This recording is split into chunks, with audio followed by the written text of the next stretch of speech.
जय श्री राम। मैं आयुष सिंह बेस्ट। आज मैं सबसे हाईलाइटेड मुद्दे के बारे में बात करने जा रही हूँ, वो है 100 रुपए का पेट्रोल। जी हाँ, लोगों का कहना है कि 100 रुपए का पेट्रोल देखा पहली बार। देश की जनता को बोलना चाहती हूँ कि बहुत कुछ आपने देखा पहली बार, लेकिन आप बताने में उसको संकोच करते हो। लेकिन अगर आप बताने में संकोच करते हो तो मैं बेड़ा उठाती हूँ इस चीज का और जनता को बताती हूँ कि क्या क्या देखा आपने पहली बार, और देखने की आदत भी डालो।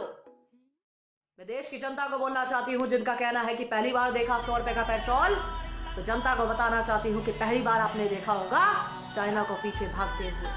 पहली बार देखा 100 रुपए का पेट्रोल, पहली बार देखा होगा पाकिस्तान को घर में घुस के मारते हुए।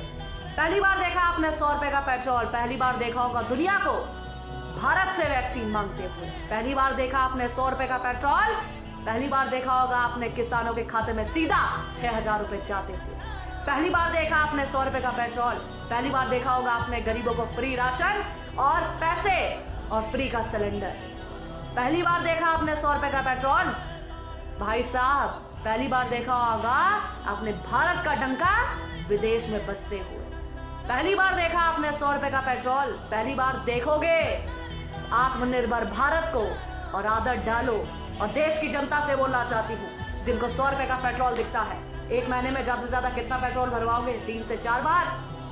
आपके अगर 10 से 20 रुपए भी, अगर महीने में 40 से 50 रुपए भी ज्यादा अगर नहीं खर्च करने का दम रखते हो, तो कैसे उम्मीद करते हो कि देश का जवान आपके लिए और देश के लिए सरहद में बैठकर गोली खाए और किसी का बेटा शहीद हो जाए? जब आपकी सोच इतनी है 50 रुपए को गार्ड बांधने की, तो दूसरे के बच्चे की जिंदगी क्यों दांव पे लगवाते हो?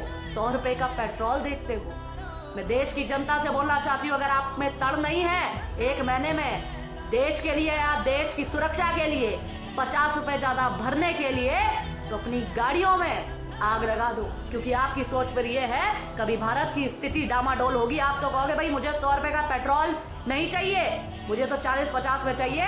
अगर इतना बनता है तो ठीक है, वरना देश को बेच दो, लेकिन मेरा पेट्रोल कम में होना चाहिए। आपकी सोच ऐसी है तो भाई साहब अपनी सोच अपने पास रखो। 100 रुपए का पेट्रोल मंजूर है, लेकिन देश को बिकता देखना मंजूर नहीं है, और देश का स्वाभिमान उठता देखना मंजूर है और देखेंगे। और 100 रुपए का पेट्रोल पहली बार नहीं, इससे पहले भी देखा।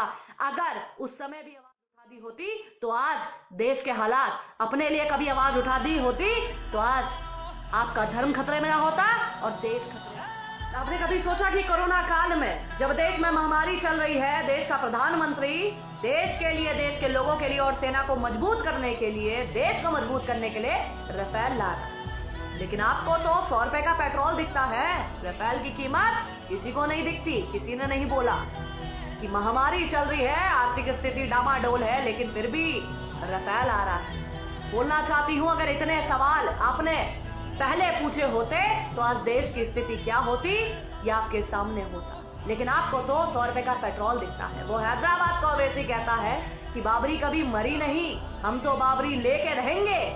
बाबरी जिंदा है सबके दिलों में और सामने भी, लेकिन तुम 100 रुपए में अटके रहना, तुम पेट्रोल की बात करना। ये जो राम मंदिर भी कोरोना काल में मिला है, इसके ऊपर भी खतरा है, लेकिन तुम्हें क्या फर्क पड़ता? तुम्हें तो 100 रुपए का पेट्रोल के बारे में बात करोगे ना। वो फैक्ट्स पे लड़ते हैं, वो पैसे पे नहीं, वो चीजों पर कि हम जाएं, हमारे बाद भी लोग लड़ते रहे इसके लिए और देखते रहे, इतिहास पढ़ते रहे और देश में कब्जा जमाए। तुम कहते हो 100 रुपए की पेट्रोल की बात करो, टमाटर प्याज की बात करो। इतिहास रहे ना रहे, धर्म रहे ना रहे, देश रहे ना रहे, हमारे बाद कोई सीख पाए ना पाए, दूसरा कब्जा कर ले, हमें इससे मतलब नहीं। लेकिन देश में पहली बार 100 रुपए पेट्रोल को आसमान छूते पहली बार देखा। आत्मनिर्भर भारत भी पहली बार देखोगे और बहुत कुछ निश्चित रूप से पहली बार देखोगे। और जागो 100 करोड़ हिंदू, अरे जागो 100 करोड़ हिंदुओं, देश में हिंदू राष्ट्र भी पहली बार देखोगे। बोलिए जय श्री राम, जय हिंद, जय भारत।